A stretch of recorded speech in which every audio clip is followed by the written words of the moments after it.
रणदे भैया शेळी पालन फार्मवरती या सर्व गाभण शेळ्या मित्रांनो अवेलेबल आहेत। बघू शकता काय माप आहे, जबरदस्त। ही शेळीसुद्धा गाभण आहे। या सर्व जी शेळी दिसत आहे याच्यात गाभण आहे आणि 2-3 दुधाच्या शेळ्या मी तुम्हाला दाखवतो। गाभण शेळ्या ह्या तोलावरच्या आहे, 15-20 दिवसात येणाऱ्या, काही ताज्या जणणाऱ्या शेळ्या आहेत मित्रांनो। आता बघू शकता हे शेळ्या बघून घ्या। सर्व शेळ्या रणदे भैया शेळी पालन फार्मवरती तुम्हाला हडस पिंपळगाव तालुका वैजापूर जिल्हा छत्रपती संभाजीनगर या ठिकाणी दिसायला भेटतील। काही पहिल्या दुसऱ्या वेताच्याच पाठी मित्रांनो, जेणेकरून तुम्हाला 5-10 वर्ष बाजार बघायचं काम नाही। आता ह्या ज्या शेळ्या बघू शकता तुम्ही, आता हे बघा 1 नंबरची जी शेळी आहे ही गाभण आहे। ही 2 नंबरची शेळी वेली मित्रांनो ताजी गाडीमध्ये बघू शकता, दूध भरपूर आहे, पिल्लू आहे हिच्या खाली एक। त्याच्यानंतर ही होंडी हिच्या खाली एक पिल्लू आहे। या 2 शेळ्या दुधाच्या मित्रांनो, थोड्या दुबळ्या दिसतील कारण ताज्या जाणल्या त्या। त्याच्यानंतर ही लाल होंडी एक गाभण, त्याच्यानंतर ही एक होंडी गाभण। तुम्हाला काशी वगैरे दावतोच मी त्याच्या, बघू शकता शेळ्या। हे बघा ही आत्ता ताजी जनली ना, पाठ बोकड दिला मित्रांनो इतक्यात, दुसऱ्या वेताचीच पाटे।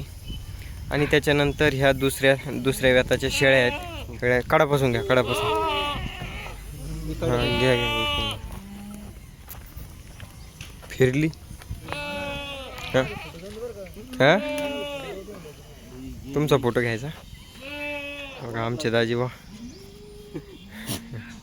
घ्या, कास बीज दाखवा। याला म्हणत्या पोळी। बघा मित्रांनो 8 दिवसाच्या आत येऊन जाईन ही शेळी। त्याच्यानंतर ही ताजी वेली बघू शकता, पिल्लू आहे, 2 पिल्लू होते, एकच भेटलं मित्रांनो आपल्याला। बोकडा दिला, पाठ ठेवली। हे बघा हिच्या खाली एक पिल्लू दिलेलं आहे आपल्याला। दुधाच्या गाभण जशा पाहिजे तशा। हे बघा इथं गाभण आहे, तोलावर आलेली पाठी।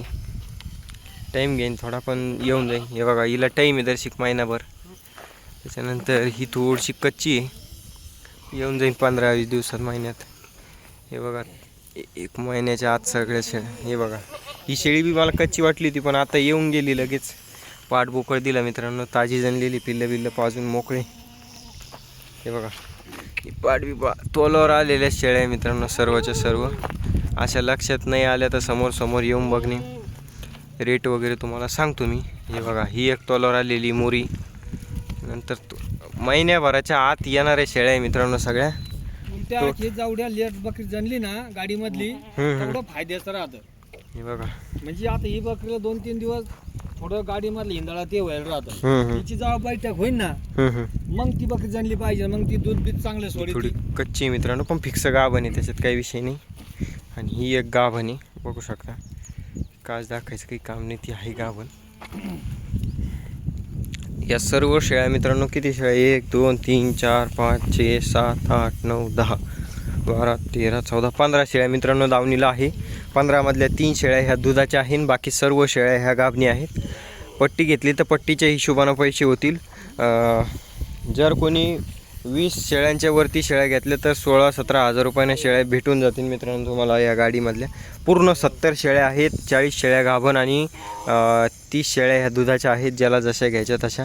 समोर किंमत कमी जास्त होऊन जाईल मित्रांनो, तुम्ही या शेळ्या खरेदी करण्यासाठी। हे बघू शकता माप, बघा माप चालवा काका तुम्ही। सिंगल शेळीचा वेगळा दाम होईल मित्रांनो, मी पट्टीचा हिशोब सांगितला तुम्हाला। शेळ्या बघून घ्या की त्या मापाच्या आहे। गोळक्यामध्ये शेळी लक्षात येत नाही, पण जेव्हा आपण सिंगल करतो त्यावेळेला शेळी लक्षात येते। हे बघा माप, दुसऱ्याच वेताची पाठ आहे मित्रांनो आता ही। हे बघा ही बी दुसऱ्याच वेताची पाठ आहे। या सर्व शेळ्या मित्रांनो इथून पुढे ज्या दिसतील या सगळ्या दुसऱ्या आणि पहिल्या वेताच्या शेळ्या आहे। हे बघा ही दुसऱ्या वेताची शेळी। त्याच्यानंतर हे बघा ही पहिलं रुच पाठ बघा, माप आहा, कानं बिनं 1 नंबर जाणायला येईल मित्रांनो, 8 दिवसाच्या आत जाणून जाईल। ह्या शेळ्या काल सकाळपासून बुक्या आहेत मित्रांनो गाडीमध्ये। आता गाडी उतरली म्हटलं व्हिडिओ बनवून घेऊ, पुन्हा वेळ भेटत नाही। बघा ही आत्ता जनली मित्रांनो ताजी, इतक्यात अर्धा तास बी नाही झाला अजून, फाट बोकड दिला। हे बघा होंडा, माप बघा दुसऱ्या वेताची, दुसऱ्या वेतातलीच आहे, पाठ 1 नंबर। त्याच्यानंतर ही एक बहिणीचे मित्रांनो, थोडी कच्ची आहे ती, 15 दिवसानं, 1 महिन्याभरामध्ये महिन्या 15 दिवसात पूर्ण शेळ्या ह्या जाणणाऱ्या आहेत. वांड्या कधी 10 वांड्या निघतील सगळ्या चांगल्या. हे बघा ही एक वंडी बिगर शिंगाच्या शेळ्या क्वालिटीच्या आहे मित्रांनो अख्ख्या गाडीमध्ये. हे बघा काय कास आणि दूध. बकरू हिला एक. पहिलं रोज व्यताची पाठ आहे मित्रांनो. दूध बघू शकतो मी एका टायमाला 1 लिटर 1 लिटर दूध चालेल एवढी शेळी. आणि मोरी बघा काय दूध आहे. ठेका बघा तिचा, गाला बिला एक नंबर. आणि त्याच्यानंतर हे बघा पहिल्याच व्यताची प्युअर गोलवाडी भावनगरची अंगठी. या सर्व शेळ्या खरेदी करण्यासाठी तुम्ही रंदेबाया शेळी पालन फार्म खाली नंबर दिलेला आहे, याच्यावर संपर्क करू शकता. बाकी दुधाच्या शेळ्यासुद्धा आहे, टॉपच्या दुधाच्या शेळ्या गाडीमध्ये आलेल्या आहेत. चालेल मित्रांनो, ठीक आहे, धन्यवाद. खाली दिलेल्या नंबरवर संपर्क करा.